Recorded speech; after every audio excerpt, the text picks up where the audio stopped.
அனைவருக்கும் வணக்கம். இந்த வீடியோவில் நம்ம பார்க்கக்கூடிய தலைப்பு பார்த்தீங்கன்னா, ஒரு கிரகம் எத்தனை வருடம் தசை நடத்தும் அப்படின்றத பார்க்க போகிறோம்.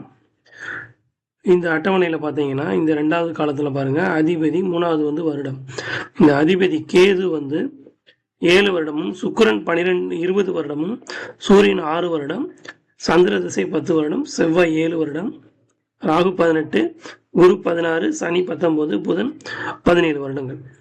ஸோ இது ஒரு கிரகம் எத்தனை வருடங்கள் திசை நடத்தும் அப்படின்ற ஒரு டீட்டெயிலு. அந்த எந்தெந்த நட்சத்திரத்துக்கு எந்தெந்த கிரகங்கள் அதிபதியாக வருது அப்படின்ற டீட்டெயில் நம்ம கொடுத்துருக்கோம். இப்போ இதன் மூலம் நம்ம என்ன தெரிஞ்சுக்கணும்னு பார்த்தீங்கன்னா, இப்போ நம்ம அஸ்வினி நட்சத்திரத்தில் சந்திரன் நின்றால் அவங்களுக்கு ஆரம்ப கால திசை கேது திசையாக வரும்.